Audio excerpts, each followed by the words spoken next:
السلام علیکم. دا وخت زه په بلال جومات کې نه لندن کې ناست یم. دلته سیر کانفرنس کېږي. نن د اتوار ورځ د ستمبر 20 او د ربیع الاول 18 نیټه ده. زه دلته د ملګري خواته ناست یم، دی هم وینئ او بسم الله الرحمن الرحیم. We will start our program with the recitation of Quran, inshallah, and I invite Qari Niyaz Sahab to do the recitation, please. أعوذ بالله من الشيطان الرجيم.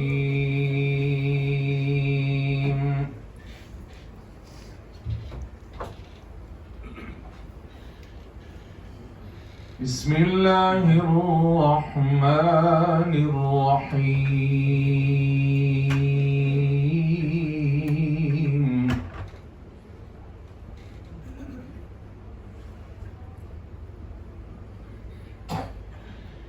يا أيها الذين آمنوا اذكروا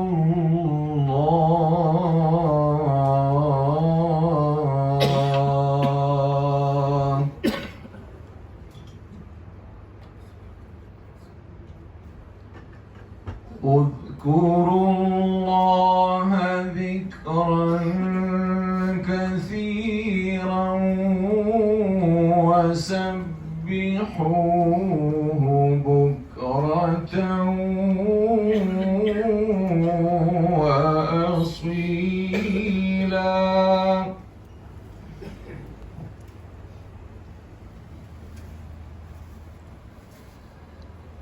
هو الذي يصلي عليكم وملائكته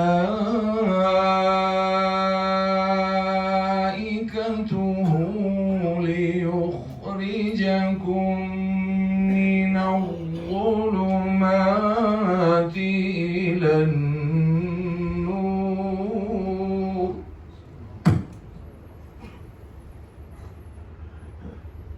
وكان بالمؤمنين رحيما.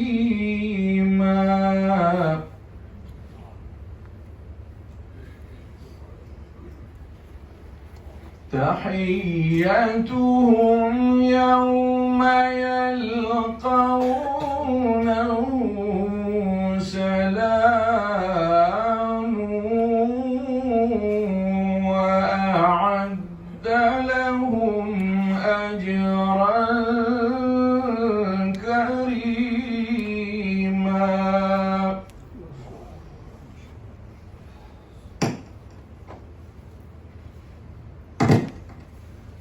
يا أيها الذين آمنوا اذكروا الله ذكرا كثيرا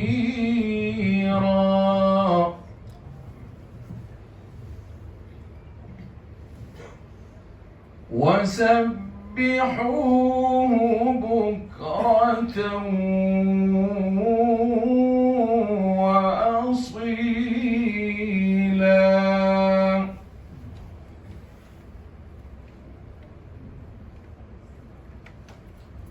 هو الذي يصلي عليكم وملائكته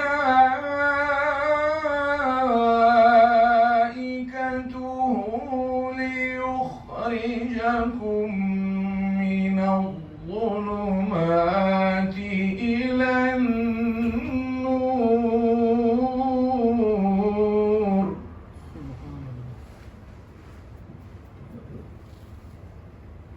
وكان بالمؤمنين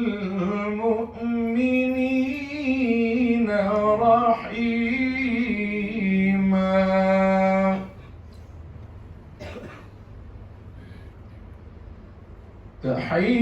تحيتهم يوم يلقونه سلام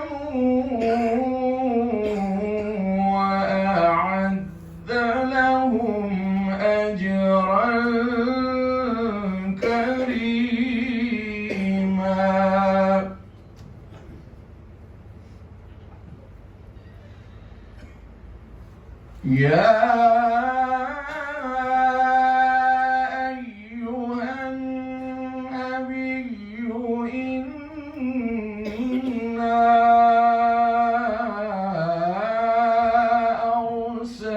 أرسلناك شاهدا ومبشرا ونذيرا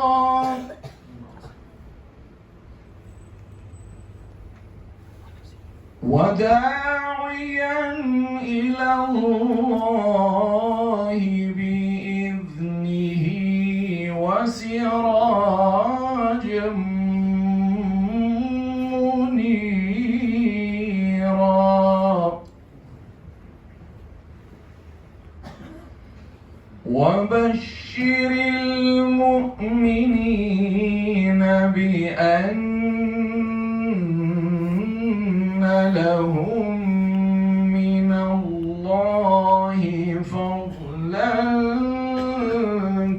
كبيرا ولا تطع الكافرين والمنافقين ودع أذاهم وتوكل على الله وكفى بالله وكيلا صدق الله العظيم. Jazakumullah khair. Now I invite Brother Numan Ali Shah, Naat of Rasulullah sallallahu alayhi wa sallam. Brother Numan Ali Shah.